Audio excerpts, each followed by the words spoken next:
out how fast I can play or how complicated it can be. And you'll hear this drum set sounds a little bit more open probably than anything else you've heard.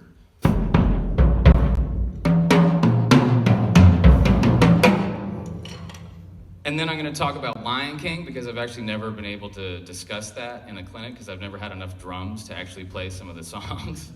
And then I'm going to go over tuning the kit and just quick little tricks you maybe or maybe not have heard about just to change the sound of a drum or just change up a vibe pretty quickly without having like a robot do it for you. And that's it. And then if anybody has any questions, this is cool, I can kind of see everybody because the lights are on. If anybody has any questions throughout this at all, it'd be more fun if it's a little more interactive than me just playing solo drums for 45 minutes. So if you have questions on anything, just raise your hand and we can chat about whatever you want to do. Cool? Yeah. You know what? I'm gonna take this shit. Sorry. Sticks will get caught in the sleeves. Well, hasn't come off yet. You'll be surprised.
Chad, that was terrifying. Thank you. That's very nice of you to clap. Can all hear me okay? I assume it sounds very loud. Thank you. Yeah, I just figured I would improvise something because it's just to make it even more awkward for me, not knowing what I was going to do. It's kind of fun. So I was going to talk about technique right now. Has anybody here checked out a book I put out a couple years ago before the whole world kind of flipped out? Okay, cool. Great. Oh, a lot of people. Great. So I want to kind of show, a lot of people have talked to me about, they can kind of go through some of the exercises and they don't really know what to do with the exercises. So I kind of made that book backwards. They approached me to do a book, and I said, I have no business doing a book. The only book I ever worked out of was Gary Chester's New Breed. There we go. That feels a little more comfortable. And has anybody here done the New Breed book, Gary Chester's book? It's like a total legendary book. Great. So you all know how difficult that one can really get. So I wanted to take 3 really basic stickings that you use on the drums, which we all know. Singles, doubles, and then right, left, left I picked because it's very useful if you're right-handed. Or you could do both. You could do right, left, left, or left, right, right. And then snapping accents throughout all of those different stickings and different groupings. I'm not actually good enough to fit 5 notes into like one, quarter note or however you want to break it down. I can't do that. So I use this as playing phrases over the bar line. So your ear is actually getting trained to hear things, not just like, typical in a box kind of when you're playing.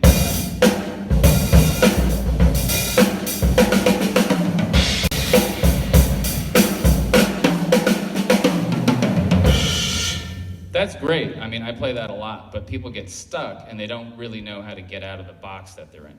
So this is kind of a system that'll help you get your hands together, but it also gets your ears together, which to me is way more important. Because if you have all this amazing technique and you don't have anything to say, it's like you have this incredible vocabulary. You know all the words, but you don't really have a narrative. You don't have a story you want to talk about. So I see that a lot with younger students. They can rip all of this stuff around the kit, but it's like someone spewing out a bunch of fancy words, and it's not a cohesive statement. So I'm gonna just break some of this down for you. If anybody has any questions throughout it, you can yell at me or raise your hand, and hopefully I'll see you or jump up in the air. So the first one is just singles, right? Super easy.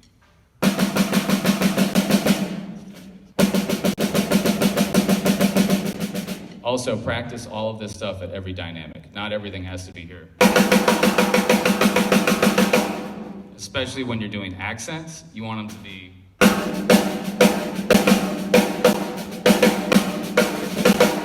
So you actually hear the difference. A lot of people will play some of these patterns. Like the first one is every 3rd note, okay?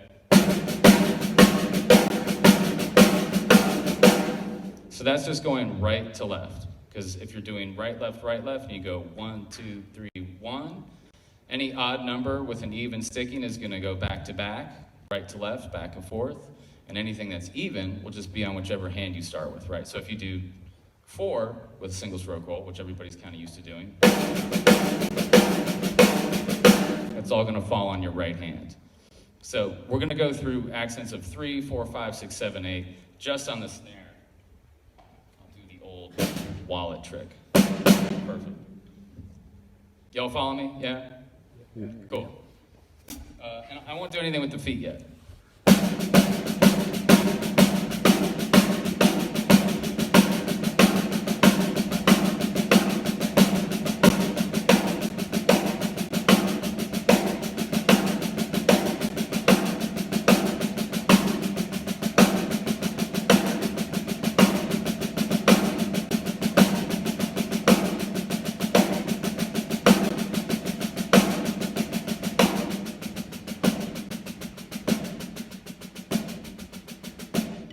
So pretty straightforward. You're just doing right, left the whole time.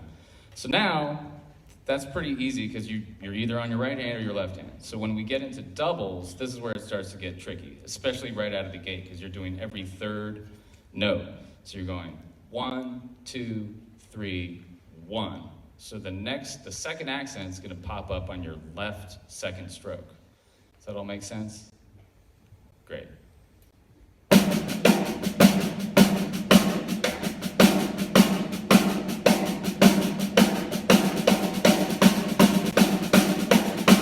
So maybe you can see from the overhead camera. Normally, if you heard that phrase, you would probably play it singles, or you'd play it right, left, left.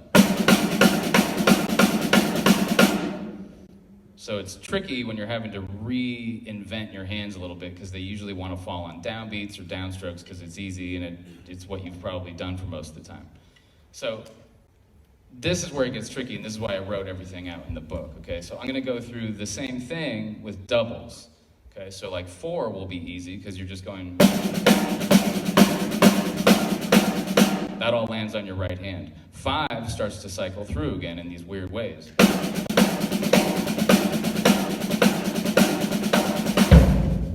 So I'll do 3, 4, 5, 6, 7, 8. You can see what I'm saying.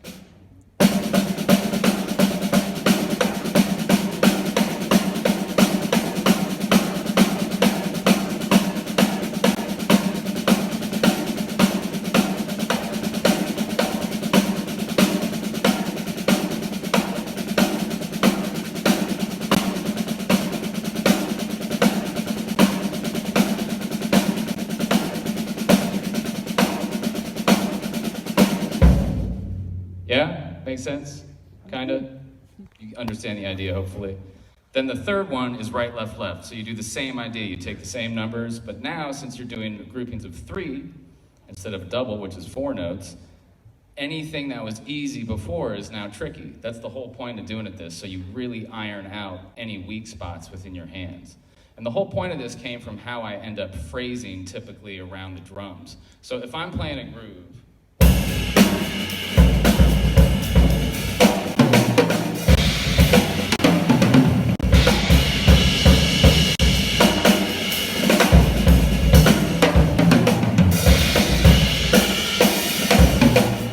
I'm very rarely going.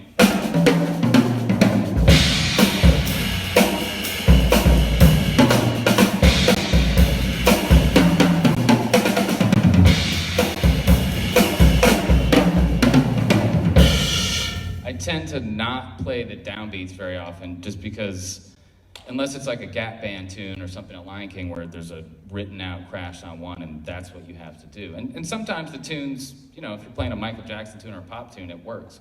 But I'm assuming most people can go da da do do da do da do crash. So this will hopefully give you some stuff to work on when you go home and get your ear more than anything happening. So once your hands and your ears get up to the same level, you can kind of start fitting different things together. So once you get your hands together, and I'm going to blow through this in a second. If anybody sees me afterwards, you can ask me questions. Now you do quarter notes on the hi-hat, right? So now you have a pulse. So let's do double strokes, right, with the quarter note. So.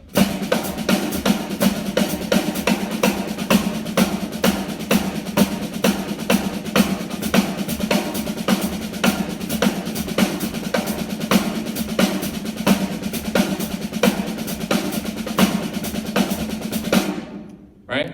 So now we add the bass drum part in the book goes like this. So you have this ostinato thing going on.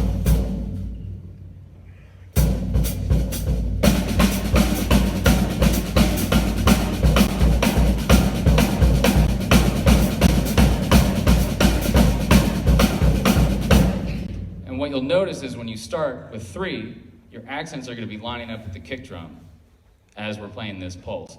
When you go to 4, lines up with the hi-hats. And then when you go through 5, it starts weaving through both of those. So I'll play 5 so you can hear what that sounds like.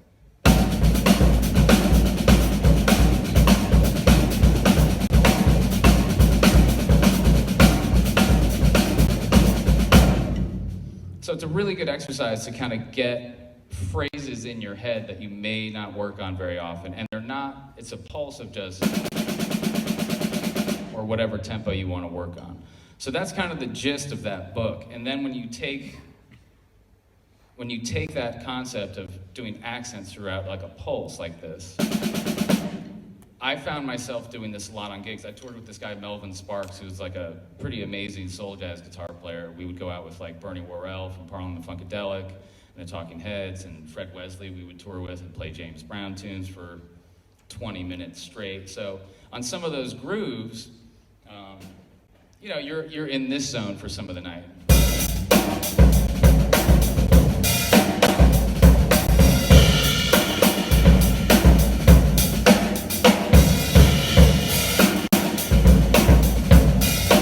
Right, you're in that kind of zone.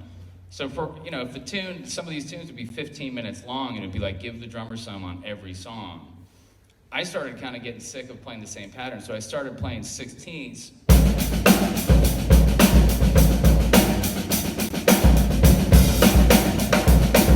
With my left hand, because then it sounds almost like you got a shaker player playing.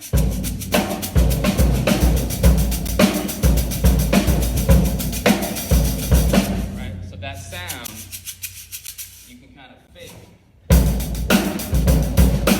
Let's say you're playing eighth notes, right?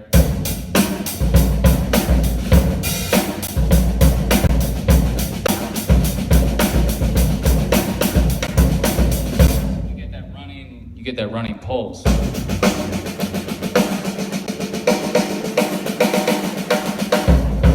So I figured I would make that part of the exercise.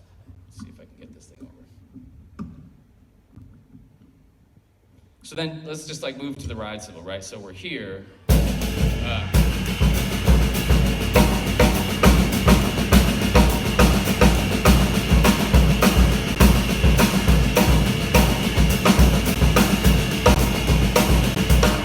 So you run through all the numbers with your left hand. Does that make sense? Thank you. Okay.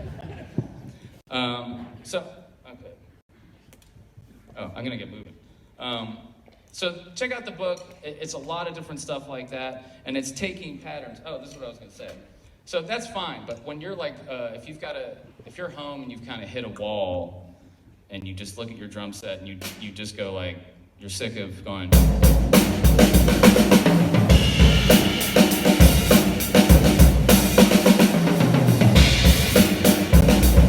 Whatever you're doing, like, whatever your thing is. If you want to just sit down with the drums and like try to create some music, this is a really cool way you can use this book. So let's take right, left, left, okay? So just doing it on one surface like this snare drum. Somebody throw out a number, don't say 19, like 3 through 8. 19. Sir, if you could leave the building, that would be great. 7. It's always 5 or 7, other than 19. So 7. So on this drum with right, left, left,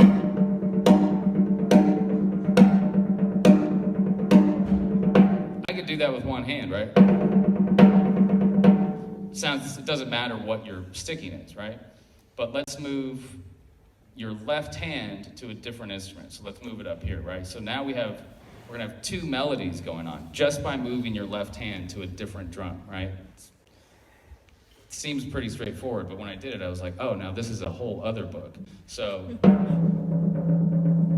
we have this melody.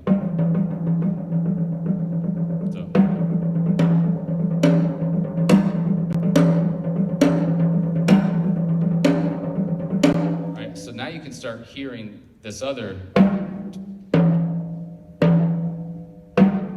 over.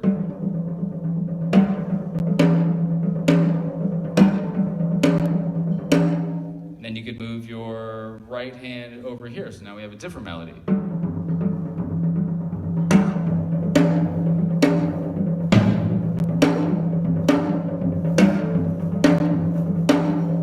See what I'm saying? It gets really deep, and that's just one number and one sticking. So, and then you could do, over here, you could go from up here to,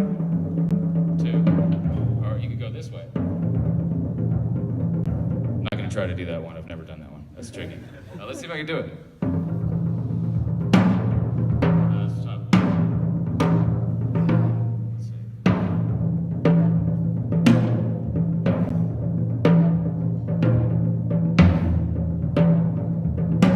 I can't do it. So this is what I work on when I'm at home. And usually I can get it within 5 minutes, because once you hear it, it locks in.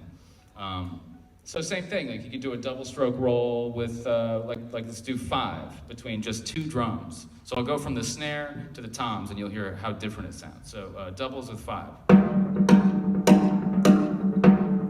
So.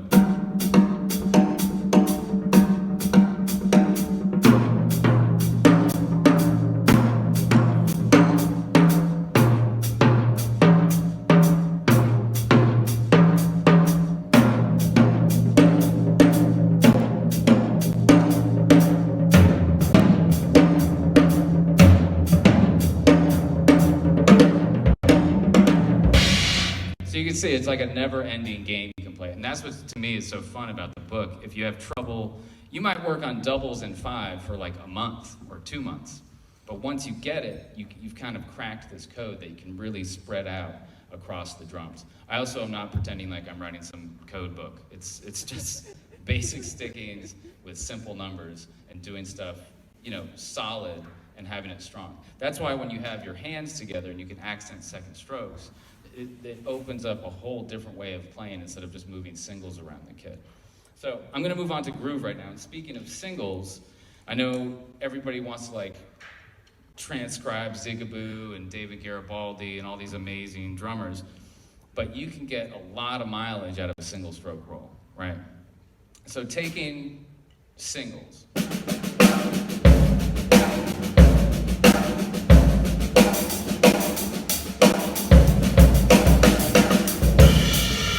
I'm also just going to try to play right, left, right, left, right, left this whole time and just use dynamics and orchestration on the kit.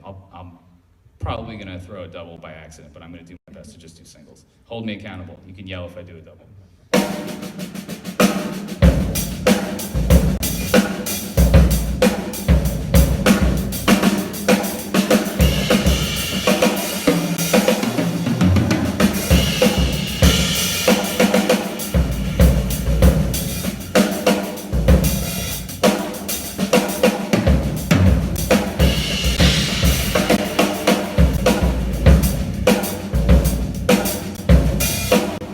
So I just did a double. But up until then, I didn't. So you can see that's a single stroke roll if you want to consider it that. So it's, people I feel like should maybe go back to the most basic things you can do and just milk it as far as you can go. I feel like this is slowly dying on me. Does that make sense to everybody? Because I'm not I don't know, I hear the drums with more space maybe than what's currently maybe popular. And that's probably why I have these drums wide open. It makes me play, when you have to play a lot of notes, it starts to sound like jumbled a little bit. When you're going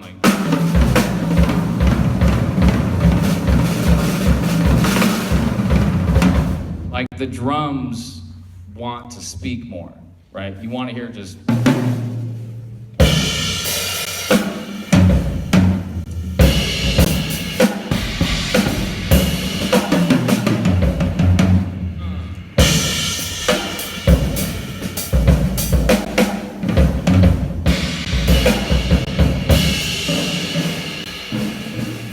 So that's why I tend to tune my kit this way. It leans, when I play on a kit that's all dead, that's when the shredding starts to happen. So I try to do this to kind of counteract that in my head.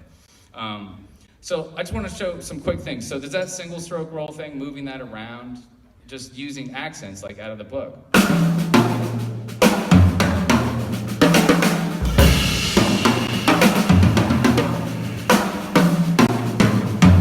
Then I just did right, left, left, out of the book.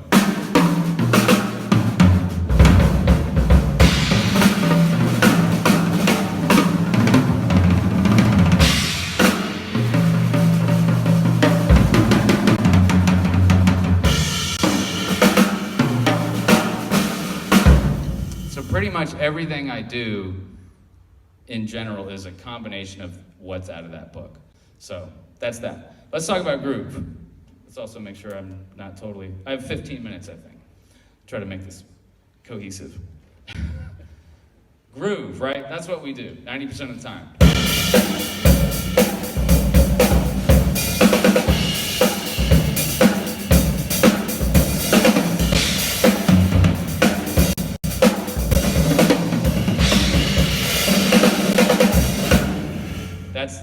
that's a lot of fills, but you get what I'm saying, right?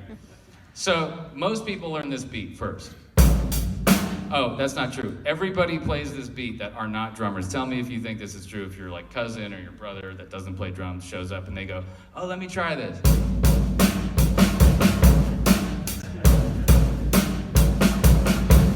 Does anybody else notice that?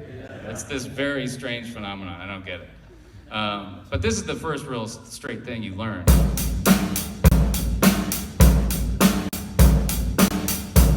And usually the way it sounds is like this.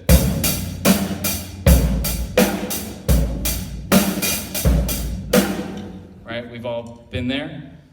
So let's just find some little things that make grooves a little more slinky and a little bit more subtle and interesting. So let's say we have that beat together. We could add a little press stroke. Right? So having a good press roll, this thing is totally getting sleepy on me here. Stay, buddy. There we go. Press rolls, right? That's really important. I could do an hour on press rolls, but I'm not going to.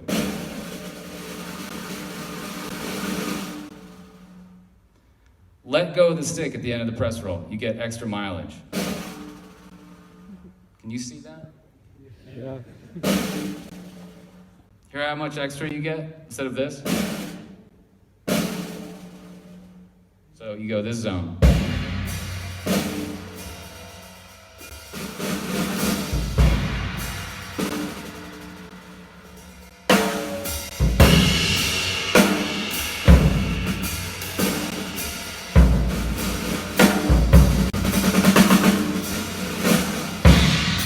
It's a really lost, I don't know, I feel like it's something that's could be tapped into a lot more for people, especially just on a simple groove.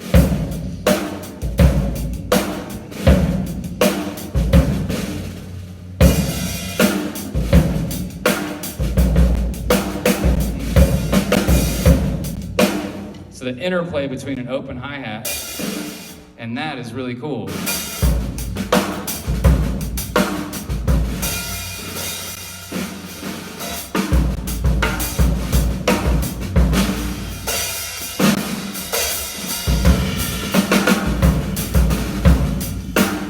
You can also use your bounce. Play like a 5-stroke roll.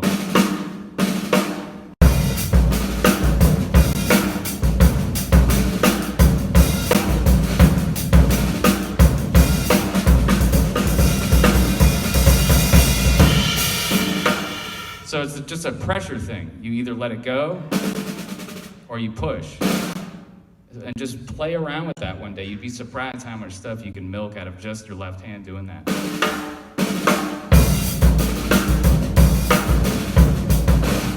So they're different sounds. Ghost notes, right? So that's like a press roll, then you've got the little ghosties.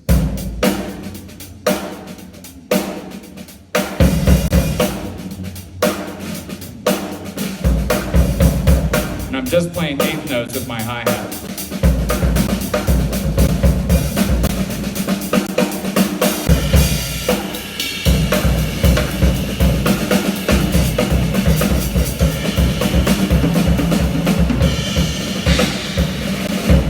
So getting your left hand stuff together, little ghost notes, little press rolls, work them in. It adds everything. Otherwise, you're in this zone. Which is fine, but there's a million other subtle things you can do. Does that make sense? Yeah. Cool. Lion King, great show. Who has not seen Lion King? Oh, wow. Well, thank God, I'll still have a job then. So I just want to go over a couple of technique things after this that have tripped a lot of people up playing a show. I don't know anybody, I don't think anybody here plays on Broadway, so I figured I would talk about it for a second. Geez, I got 10 minutes. I'm not even going to get to tuning. You want me to do tuning or Lion King? Lion King. Okay, I'll try to tune in a second. So this is one tune I make all my subs play first when they say, oh man, I think I can nail the gig for you. Let me sub for you. Okay, great. Cool, play this. Check out the left hand part and listen to the feel as well as how many notes I'm playing, right? So this tune's called Can't Wait to Be King, and depending on who's conducting, it's either with a click or without a click, and it varies probably 15 BPM depending on who's conducting, right? So, and that's the tricky part with this group. So the first.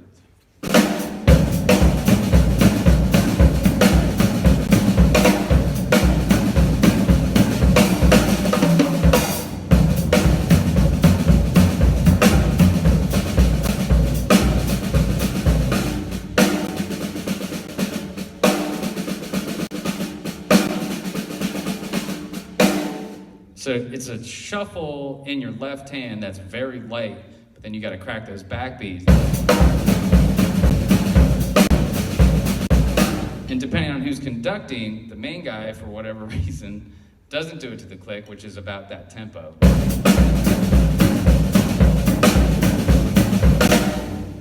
And he wants to be a hot shot, so he does it here.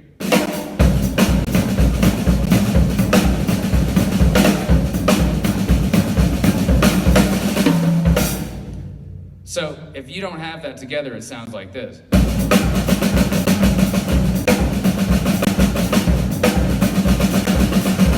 And your hand just spazzes out and you're not gonna do the gig.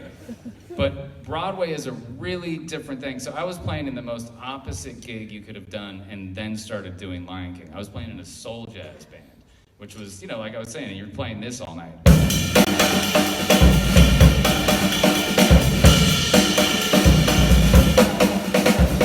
Or you're playing this.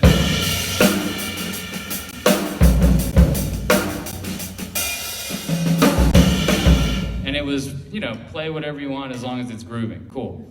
Then I get to the show, and this is one of the patterns that comes up a lot. That's usually on a Palongo hand drum over here, but I'll play it on the toms. This I auditioned, and the conductor, I played this groove, and I'll play you 2 versions, and if somebody can tell me the difference, I don't know, I'll give you a pair of sticks or something. Check this out. There's no feet.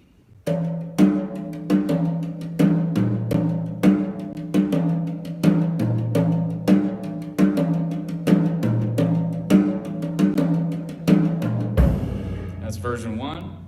That's what I played at my audition. Here's version 2.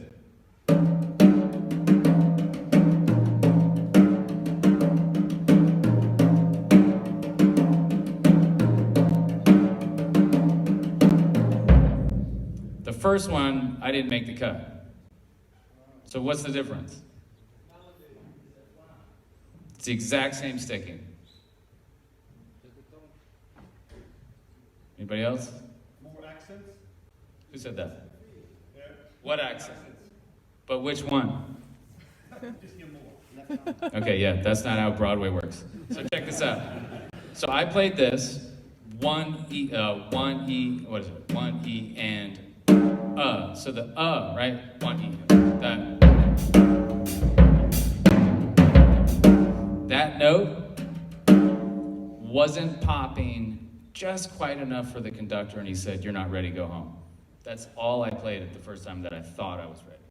So it's really meticulous and psychotically microscopic, even though you think you're just playing Disney songs. I was like, oh cool, Disney, how difficult could this be? It's like pop tunes, no problem.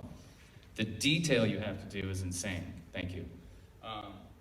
So that just gives you an idea. If you do want to get onto Broadway, you have to play stuff like that. I mean, not all shows are Lion King, but there's a lot of tricky stuff going on. That happens, this tune.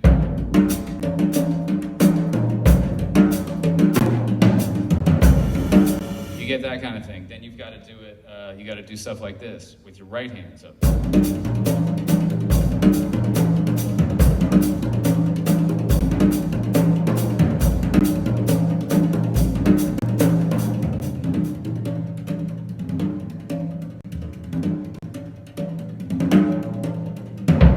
You really have to have control over dynamics. The conductor might go like this out of nowhere, and you've got to shrink. And if your technique isn't happening, you're going to collapse, and you will literally get fired that night. I've seen it happen. I've had to actually can some friends of mine, which is not fun. And it's just the reality of how that gig goes.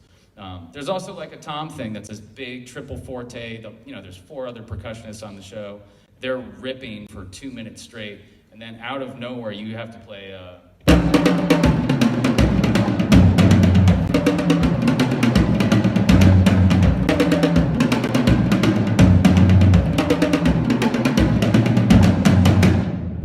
And you're literally like on your phone, or I am, like 2 seconds before you do that. And so you have to have everything at disposal, like immediately. You can't, flub it, because you won't get called back, and the bass player will also hate you. And the bass player is this guy, Tom Barney. I don't know if anybody knows who he is, but he's like a legendary New York City bass player. He's played with Michael Jackson. He was in Steely Dan for a long time. Played with Michael Jackson, Whitney Houston, played with Miles, he's played with everybody.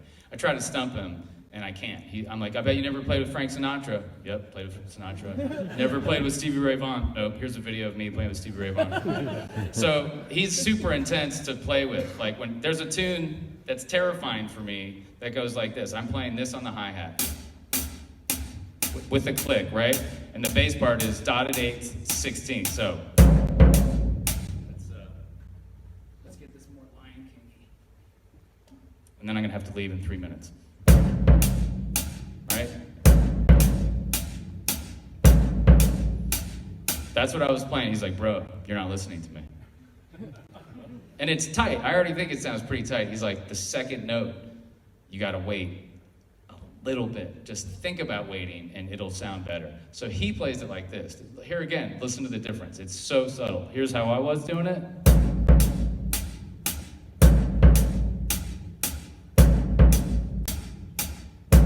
Here's Tom.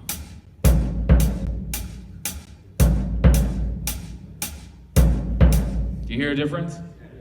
It's pretty subtle, but that's one of the most terrifying parts of the show for me, because it's just me and him. And I know he's listening to me every night, and I've played it for 21 years, and it still freaks me out. Any questions? This went by way faster. I tend to talk a lot. Does anybody have questions on anything? I'll try to answer them, and if not, find me and we can talk. No question? One question? Yeah. How did you get feathering under your feet? Did you play along to like certain records or certain exercises? How did I get what? Feathering in the bass. Feathering. I don't feel like I do that. Or like quiet it, basically. Oh, just like within a groove?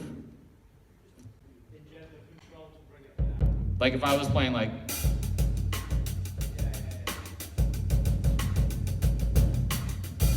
I just play heel down. I got 2 minutes, bro. I can't can't do a story on it. But literally, I haven't actually even thought about it. Again, I use my ear. If it needs to come down, I figure out a way to do it. So for me, I didn't even think about that until just now. My heel went down. But if I'm playing like...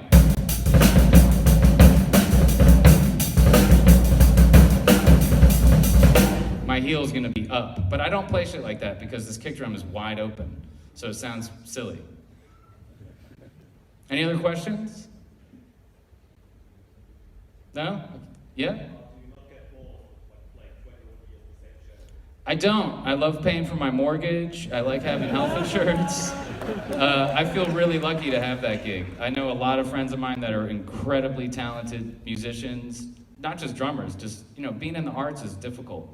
It's a lot easier to just go work at a bank or something and make a ton of money and be stressed out your whole life. But I love this instrument more than almost anything on the planet, and I can't walk away from it.